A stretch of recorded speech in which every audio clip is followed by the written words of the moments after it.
Bonjour tout le monde, pour cette vidéo dans laquelle je vais vous présenter la requête SQL Select qui permet d'interroger une base de données, en somme de lui poser des questions et de recevoir en réponse des relations, c'est-à-dire des tables.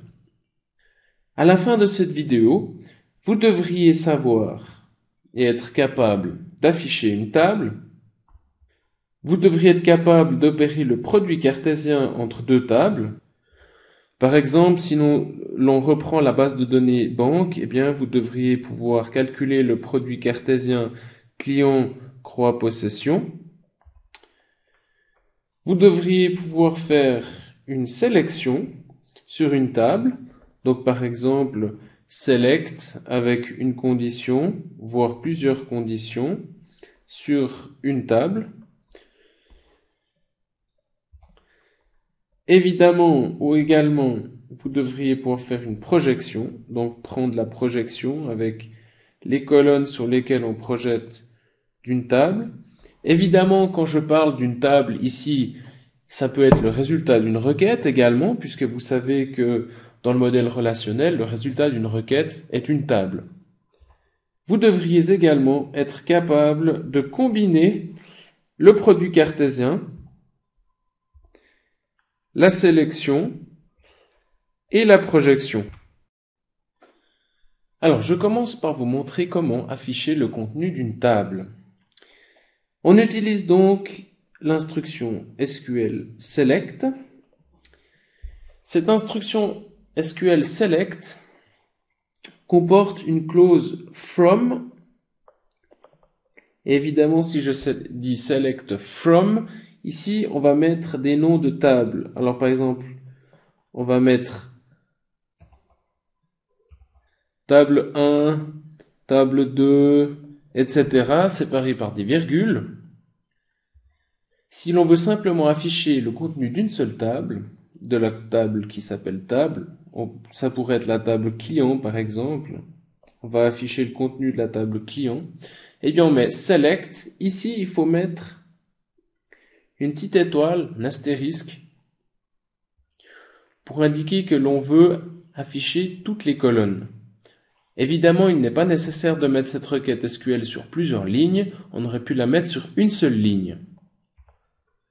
Comme ceci, mais en général, pour mieux se repérer dans une requête SQL qui peut être assez grande, on la met sur plusieurs lignes.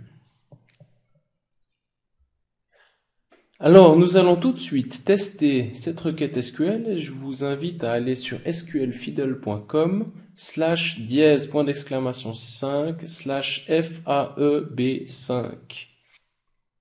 Veillez à ce que le moteur SQLite.js soit sélectionné. Nous avons déjà créé la base de données banque ici à gauche dans l'espace SQL DDL avec les différentes instructions qui insèrent les valeurs dans la base de données. Le SQL DML, c'est-à-dire les manipulations de données, s'insère dans le champ de droite. Donc select all, je dis all mais ça devrait être plutôt star, from client, run SQL, et nous avons nos clients qui s'affichent ici. Voyons maintenant comment nous allons pouvoir effectuer une projection à l'aide de SQL.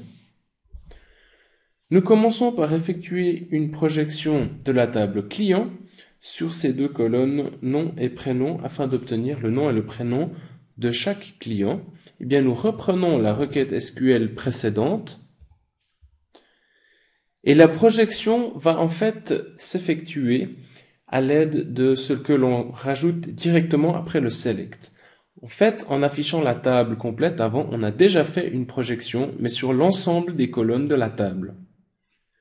Pour effectuer une projection sur les colonnes nom et prénom uniquement, nous n'avons qu'à les lister ici, séparés par une virgule. Voyons ce que cela nous donne en vrai dans SQL Fidel. Je remplace donc l'étoile qui sélectionnait l'ensemble des colonnes par uniquement les colonnes nom et prénom.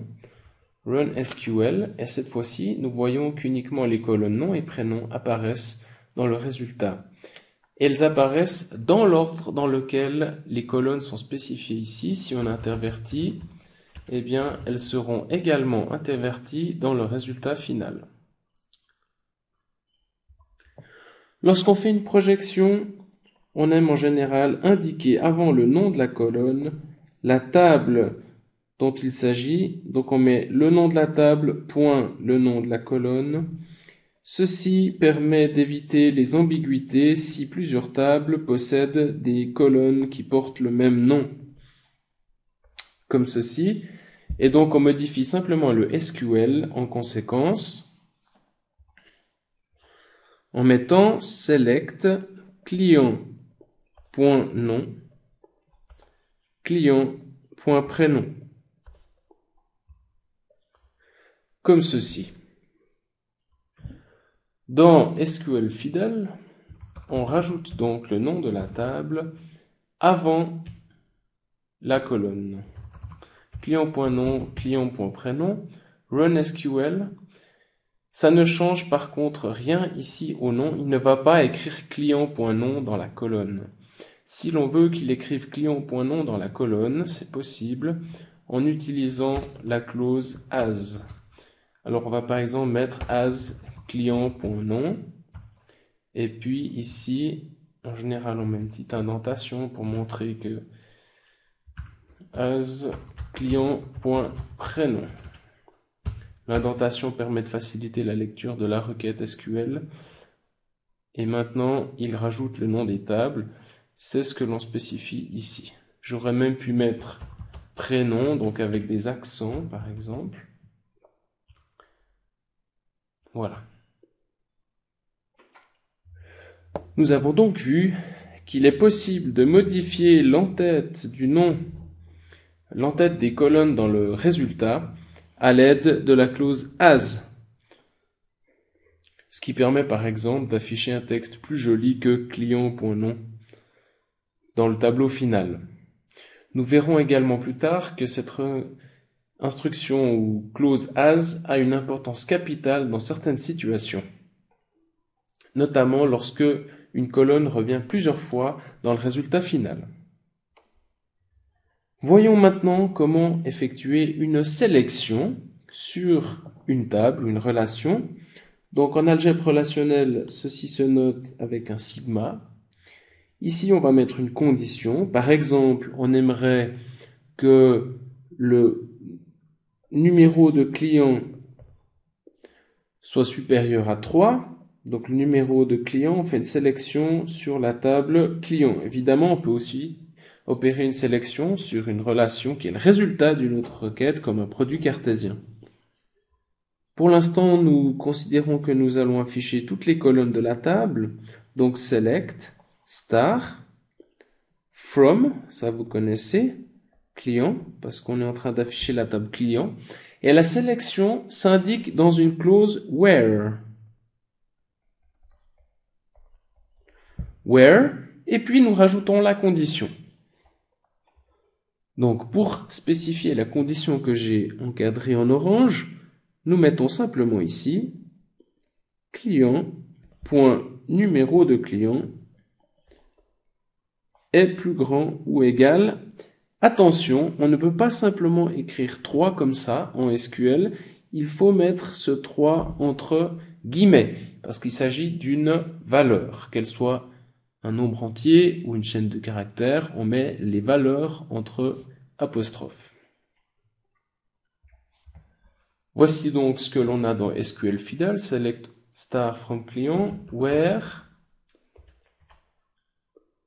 client.numéro de client est plus grand ou égal à, entre guillemets, 3. Nous avons donc ici uniquement les numéros de client 4 et 5. Le fait de mettre client.numéro de client dans cette requête précise n'est pas indispensable, je peux l'enlever puisque l'on n'a qu'une seule table dans le produit cartésien, dans la clause from, mais sitôt que j'ai plusieurs tables qui possèdent des colonnes avec des noms identiques, je dois spécifier ici dans les conditions de quelle table il s'agit. Il est évidemment aussi possible de combiner différentes conditions.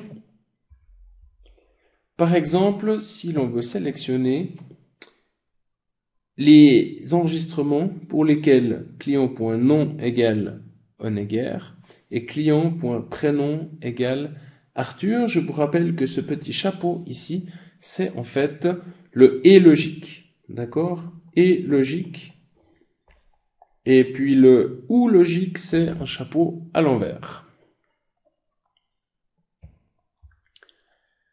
Alors, il suffit de spécifier les conditions dans la clause where. Client.nom égale entre guillemets Honegger. Je vous rappelle que le entre guillemets, c'est pas spécialement parce qu'il s'agit d'une chaîne de caractères, mais parce qu'il s'agit d'une valeur dans la table. Client.nom égale Honegger. Ensuite, on spécifie end. Et puis, la condition, la deuxième, client.prénom égale entre guillemets Arthur. Essayons ceci dans SQL Fiddle. Donc, select star from client where client.nom égale Honegger and client.prénom égale Arthur. Run SQL et il nous sélectionne uniquement la bonne colonne, la bonne ligne, le bon enregistrement qui correspond aux critères de sélection. Pour faire le tour des possibilités que nous avons vues dans l'algèbre relationnelle, nous devons encore être capables d'exprimer le produit cartésien. Donc par exemple, si l'on fait le produit cartésien de client, de la table client et de la table possession.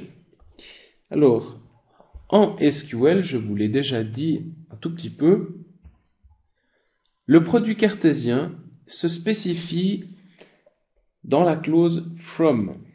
Il suffit de sélectionner à partir de plusieurs tables, donc par exemple de la table client et de la table possession. Et uniquement à l'aide de cette requête, je suis déjà en train de faire le produit cartésien de client et possession de manière automatique. On regarde dans SQL Fiddle ce que ça donne.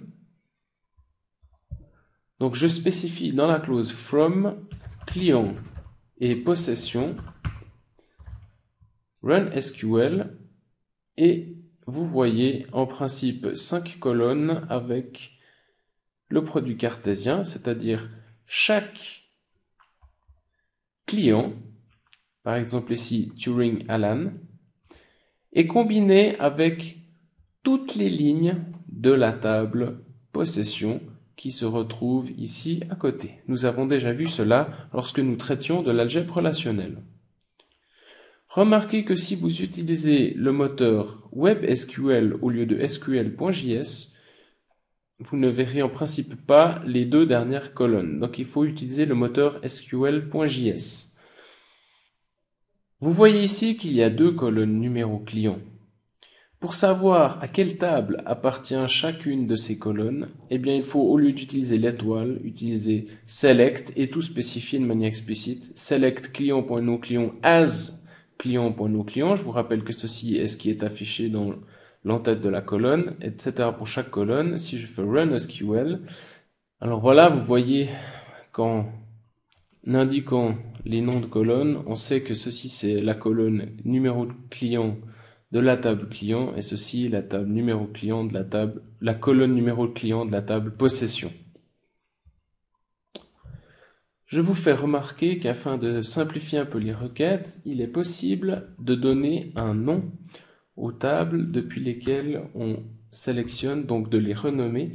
Donc par exemple client as C et possession as P va nous permettre de changer la requête en mettant ici C et ici P. Run SQL, vous voyez que la requête est déjà beaucoup plus courte. On pourrait même encore changer ici. Pour le moment, vous voyez peut-être pas l'intérêt, mais lorsque nous ferons beaucoup de produits cartésiens, vous commencerez à le voir. Faites attention toutefois à ce que votre requête ne devienne pas illisible. C'est clair que si on a ici client, c'est plus lisible que juste C. Donc en général, lorsqu'on a des requêtes qui sont programmées une fois et qui doivent être exécutées 1000 fois, eh bien on va être très clair en mettant le nom de la table en entier. Lorsque vous interagissez avec la base de données et que vous voulez juste faire une requête, on va parfois abréger le nom des tables. Nous allons maintenant reprendre les exercices d'algèbre relationnelle en exprimant les requêtes correspondantes en SQL.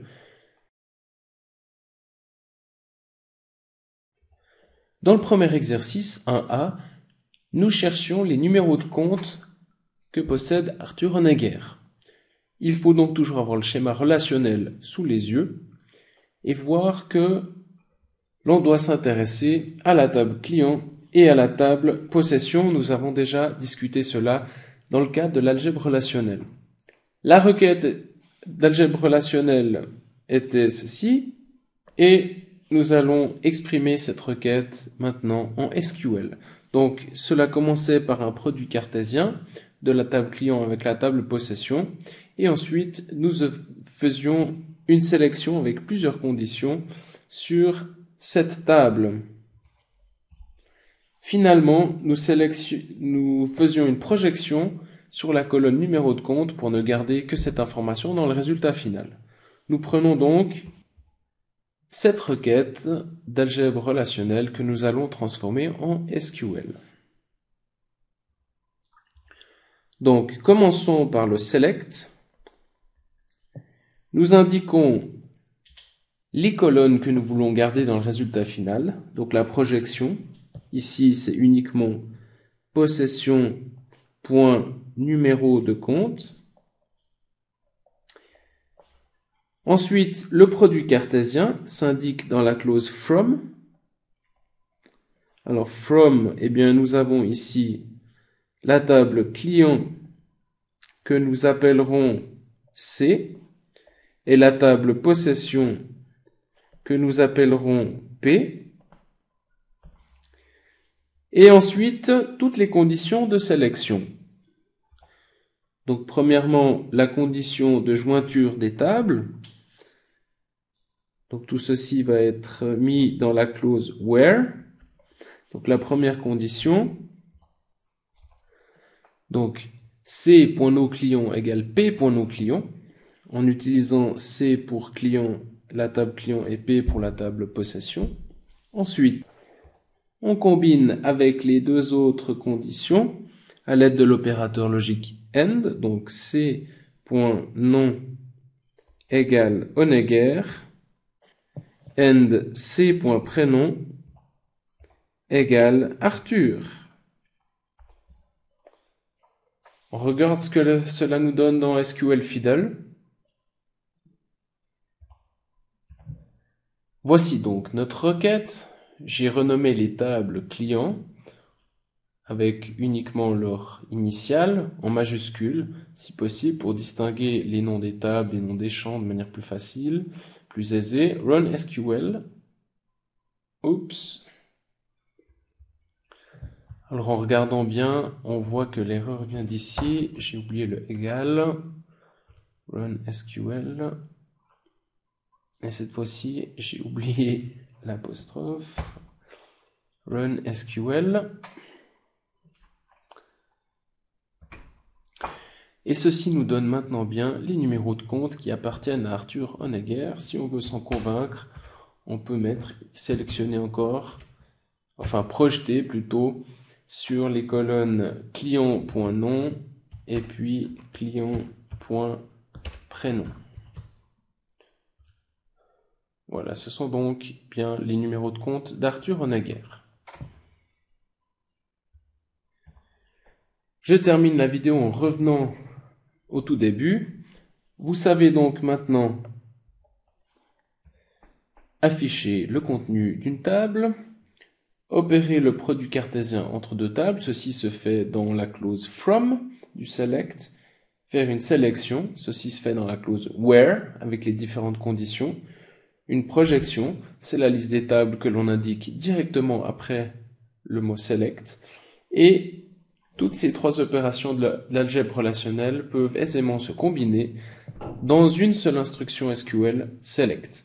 Avec ça, vous êtes capable d'interroger une base de données et d'en retirer à peu près toutes les informations que vous voulez.